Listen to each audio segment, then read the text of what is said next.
New York City, 1974. Inside the velvet-lined walls of Carnegie Hall, the air shimmered with anticipation as the world's most respected classical musicians gathered for an elite fundraising gala. It was a night of prestige, refinement, and carefully curated reputations. Men in tuxedos and women draped in evening gowns mingled under crystal chandeliers, discussing orchestral premieres and operatic triumphs. In the center of that sophisticated storm stood a man who did not belong to their world, at least not according to them. Stevie Wonder, 24 years old, already a musical giant, had been invited as a special guest to represent modern talent. The invitation was polite in words, but the tone beneath it was unmistakable. They weren't honoring him, they were tolerating him. To that room, Stevie was a talented entertainer, nothing more, and that tension simmered quietly until it exploded. Halfway through the evening, a ripple spread across the hall. Conversations faded. Heads turned. A tall, silver-haired man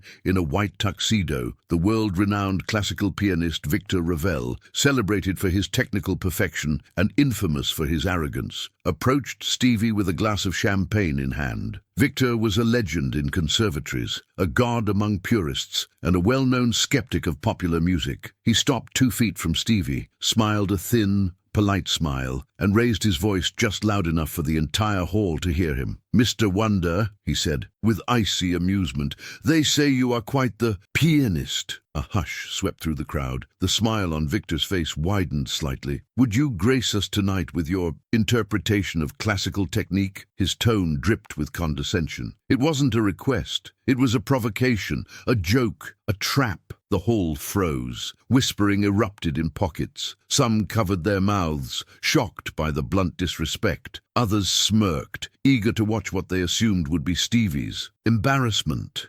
Stevie, standing calm in his tailored suit, tilted his head slightly toward the voice. He wasn't offended. He'd dealt with worse, but he could feel the sting beneath the pianist's words. A challenge meant to belittle him, not honor him. A young violinist in the corner whispered, "He's mocking him." Another musician murmured, "He wants to expose him." Stevie lifted his chin. He didn't smile. He didn't shrink. He simply said, in a voice warm but razor-sharp, "Well now, if you want me to play, I'll play." And in that instant, the entire hall leaned forward, knowing something unforgettable was about to unfold. Victor Ravel raised an eyebrow, surprised Stevie had accepted so quickly. He had expected hesitation, excuses, maybe even nervous laughter. Instead, Stevie's confidence unsettled him. The pianist gestured grandly toward the massive Steinway D concert grand positioned at center stage, its glossy black surface reflecting the chandelier light like rippling water. "Please," Victor said mockingly, "show us how a popular musician approaches real repertoire." A few classical purists chuckled under their breath. Stevie didn't respond to the insult. Instead, he tapped his cane lightly and began walking toward the piano, guided subtly by a nearby stagehand. Every eye in Carnegie Hall followed him, some curious, some judgmental, some quietly hopeful that something extraordinary might happen. When Stevie reached the bench, he ran his fingers delicately along the polished wood, feeling the shape and soul of the instrument. The room tightened with anticipation. Victor stood smugly beside the stage, arms crossed. "Perhaps," he said loudly, "a few bars of Chopin or Beethoven, something with structure," the crowd murmured. This was no longer a joke. It was a test designed to humiliate. Stevie inhaled slowly, letting the air settle into his chest. Then he turned his head slightly toward Victor's voice. "Mr. Ravel," he said calmly, "I don't play Chopin the way you play Chopin, and I don't play Beethoven the way you play Beethoven." Victor smirked. "I imagined as much." Stevie's lips curved into the faintest smile. "But I do play me, and that's something no one else in this room can do." A soft gasp rippled across the hall. It wasn't arrogance, it was truth, and it hit deeper than the sharpest insult ever could. He placed both hands on the keys, gently at first, testing the weight, the resistance, the warmth of the instrument. Pianists watching from the audience leaned forward, recognizing the intimacy of the gesture. Stevie didn't need to see the piano to understand it. He felt its intentions, its voice, its personality. Then, without warning, he struck a single resonant chord that thundered through the hall, rich and full full-bodied. Conversations died instantly. The entire crowd went still. Stevie paused, listening to the way the sound bloomed and dissolved in the vaulted room. Then he began to play, softly, slowly, intentionally. It wasn't classical, it wasn't jazz, it wasn't anything they could categorize. It was Stevie's language. Soul poured into keys. Victor's smirk faded as the melody unfolded, shifting from tenderness to complexity with seamless grace. People exchanged stunned glances. This wasn't a man fumbling through unfamiliar terrain. This was a musician revealing a world they never knew existed. The joke was over, and everyone could feel it. The melody that flowed from Stevie's hands was unlike anything the classical elite at Carnegie Hall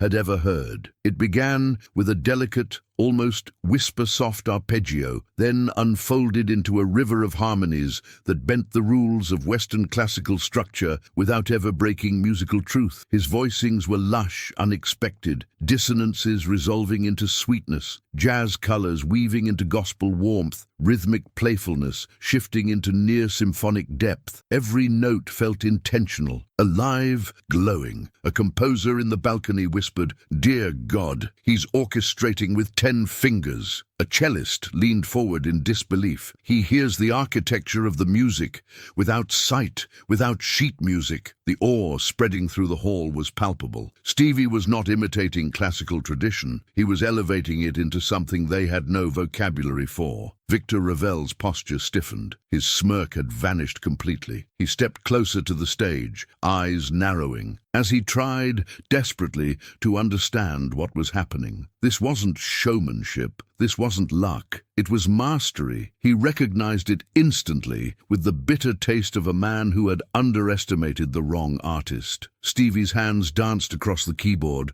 sometimes featherlight, sometimes thunderous, shaping the air with melodies that felt ancient and new at the same time. He shifted into a syncopated groove that should not have worked on such a formal stage, and yet it mesmerized. The audience sat frozen, breath held hostage by each transition. Even the chandelier light seemed to tremble in awe. Then, just as the room adjusted to the hypnotic rhythm, Stevie pivoted into something even more astonishing. He began layering patterns, left hand pulsing with steady gospel heartbeat, right hand weaving jazz extensions over it, inner voices flickering like echoes between phrases. It was improvisation of the highest order, spontaneous, yet structurally profound. A renowned conservatory professor whispered, stunned, "He's modulating through keys I've never even heard linked together." Another musician said under her breath, "This is genius." Victor Ravel swallowed hard. He had wanted to embarrass Stevie Wonder. Instead, he had challenged a man who could outplay him, not in technique alone, but in emotional truth. And the entire hall knew it. Every second Stevie played dismantled the invisible walls dividing genres, skill levels, traditions. What they were witnessing wasn't a rebuttal, it was revelation, and it was only beginning. As Stevie continued, something extraordinary began to happen inside Carnegie Hall. The rigid posture of the classical elite softened, shoulders relaxed, jaws unclenched. The skepticism that once filled the room evaporated into stunned humility. It wasn't simply that Stevie was playing beautifully. Many pianists could play beautifully. It was that he was playing with a depth of soul that bypassed technique, bypassed theory, bypassed every intellectual barrier that the room had built around itself. His fingers drifted into a haunting minor passage, the notes echoing like whispered prayers under vaulted ceilings. An elderly conductor, known for his harsh critiques, suddenly found himself wiping his eyes. A young violin prodigy pressed her hands against her chest, whispering, How does he feel all this?" Stevie leaned into the piano, letting the music swell, organically, shaping crescendos not through force, but through intention. Every listener felt as though the notes were being written for them in real time. Then Stevie did something that no one expected. He began referencing classical themes, subtly, respectfully but unmistakably. A hint of Chopin's nocturnes wove through one phrase, A glimmer of Beethoven's Pastoral hovered in another. But Stevie didn't copy them. He transformed them, bending their harmonic DNA through gospel. Voicings, sliding them into unexpected cadences, reshaping the phrases with his rhythmic vocabulary. It was as though he was saying to Victor and every classical loyalist in the room, I know your world, I respect it, but I'm not confined by it. A hush followed every shift, every modulation. No one dared to cough or shuffle. Even the stage lights seemed to glow warmer, as if recognizing they were illuminating history. Musicians who had trained for decades, drilled by metronomes and theory textbooks, watched with a mixture of awe and humility. Stevie Wonder, without sight, without sheet music, without conservatory training, had just walked onto their turf and built a cathedral of sound entirely his own. Victor Ravel felt his face flush. For the first time in years,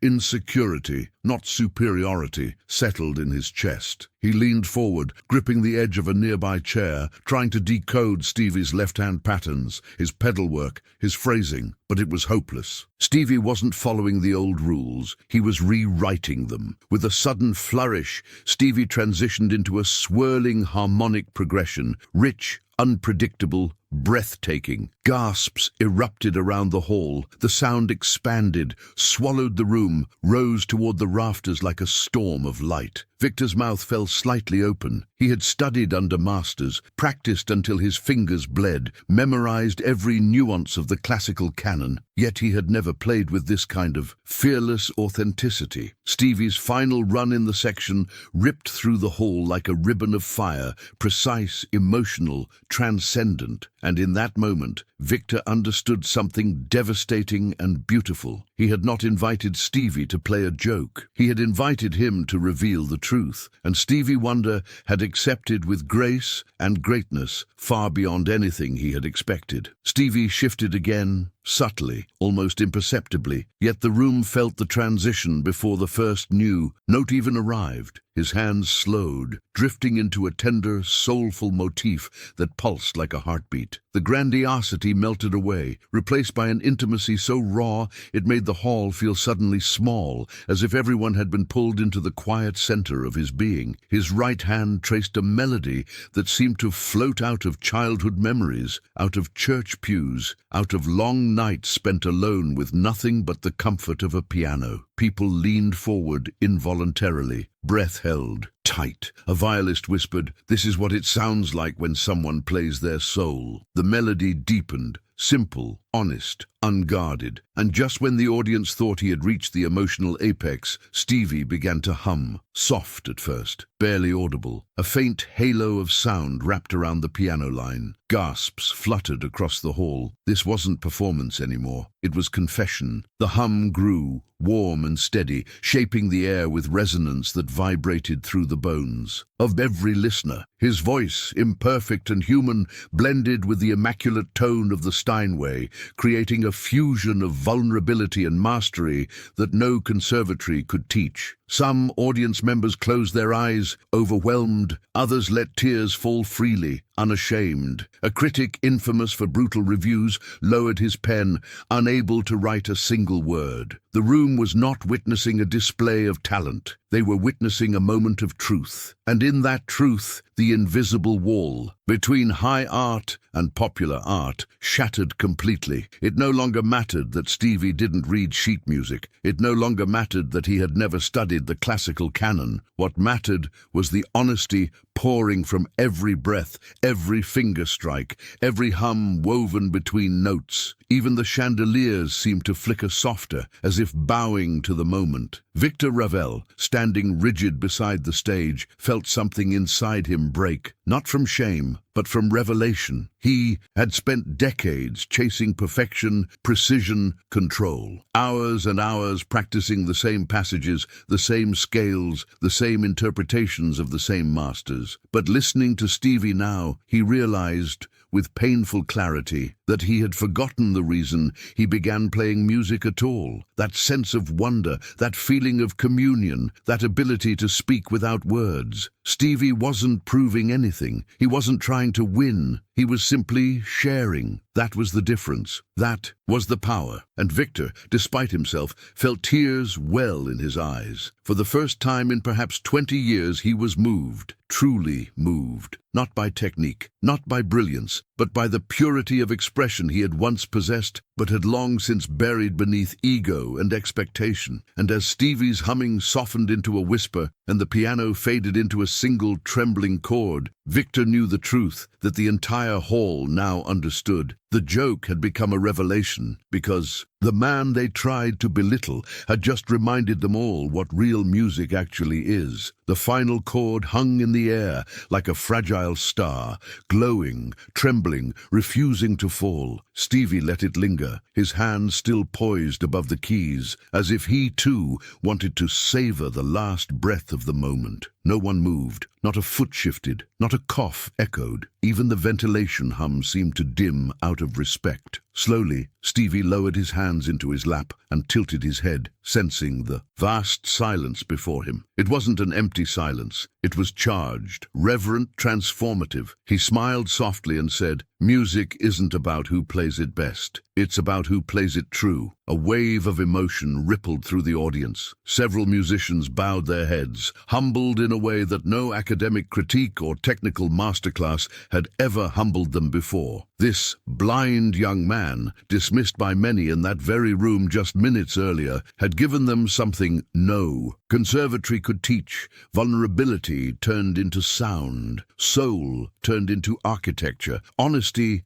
turned into art. Victor Ravel felt his breathing falter. For years he had hidden behind the fortress of classical superiority, perfect technique, flawless execution, rigid traditions. But now his defenses were gone, completely gone. His throat tightened, his eyes stung, and for the first time in his public life, he wasn't thinking about skill or status. He was thinking about the little boy he once had been, practicing alone at a dusty upright piano in his grandmother's apartment. The boy who had once loved music, truly loved it, before perfectionism had replaced wonder. Stevie had brought that buried memory roaring back to life. Under the glow of Carnegie Hall's chandeliers, Victor felt something inside him give way. He climbed the 2 steps to the stage with a slowness that felt like confession. The crowd watched breathlessly as the man who had mocked Stevie Wonder now approached him with trembling hands. Stevie heard the footsteps, turned his head slightly, sensing the shift in the air. Victor swallowed hard. "Mr. Wonder," he began, but his voice cracked. He paused, trying again. "Stevie, I owe you." Another crack. The hall froze, awe tightening every chest. Finally, Victor forced out the truth that had been gathering like a storm inside him. "I owe you an apology, a sincere one." Gasps rippled through the room. Some people clasped hands over their mouths. Others let tears fall openly. Victor stepped closer to the bench, voice breaking. "I challenged you to embarrass you, to feel superior." Stevie tilted his head kindly. Victor continued, "But tonight, you reminded me of something I lost. Something far more important than technique." His breath shook. "You reminded me why music exists." The audience felt the weight of those words like a tremor. And then Victor did something no one in the hall expected. He bowed deeply, not out of courtesy, not out of formality, but out of genuine reverence for a man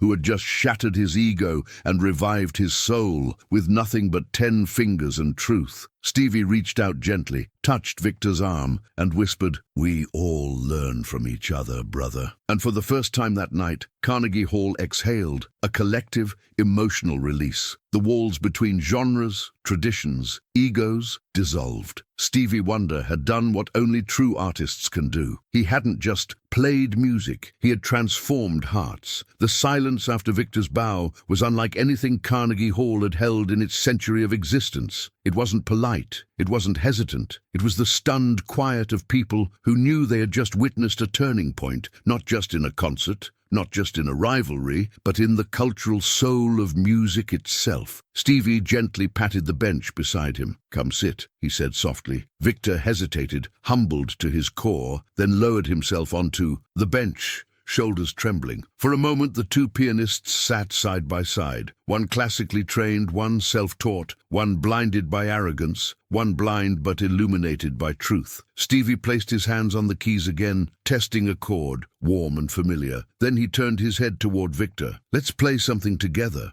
he offered. Victor froze. I don't know if..." Stevie cut him off with a gentle smile. "Don't think, just listen." The audience watched, breathless, as Stevie began a simple progression, open, inviting, a musical doorway. Victor listened with closed eyes, his fingers twitching unconsciously. It had been years since he had improvised anything. Conservatory training had drilled it out of him, scolding spontaneity, rewarding precision. But now, sitting beside Stevie, he felt something unlock. Slowly, hesitantly, he placed his fingers on the keys and added a quiet, trembling harmony beneath Stevie's progression. A soft gasp spread across the hall. Victor's harmony steadied, grew bolder, blossomed into something delicate and sincere. Stevie followed him, expanding the motif, turning Victor's cautious offering into a full emotional landscape. The room trembled. They were no longer two musicians from opposing worlds. They were partners in a living dialogue, shaping each other's phrases, lifting each other's ideas, weaving a tapestry of sound that felt bigger than either man alone. People in the audience clutched their hearts. A few openly wept. A young piano student whispered, "This is what music class never taught us." Even the staff in the wings, ushers, technicians, caterers, stood frozen, astonished. When the final chord resolved, a soft, luminous convergence, the hall remained silent for one impossible heartbeat. Then everything erupted. Applause crashed like thunder. People rose to their feet in waves. Some shouted Stevie's name, others sobbed into their sleeves. Musicians stamped their feet. Critics abandoned their notebooks. Even the most hardened classical purists clapped with trembling hands. Victor covered his face, overwhelmed. Stevie stood, accepting the flood of emotion with humility, hands pressed over his heart. Then, unexpectedly, Victor grabbed Stevie's wrist, lifted his arm high and shouted through tears, "The greatest musician I've ever heard." The hall exploded again, louder than before, and that night became legend. Not because Stevie Wonder proved he could play classical music, not because he defeated arrogance with brilliance, but because he revealed a truth that everyone in that hall, and soon the world, would carry with them forever. Music is not defined by genre, training, or convention. It is defined by the courage to speak from the soul. Carnegie Hall never sounded the same after that night, and neither did the hearts of those who witnessed it.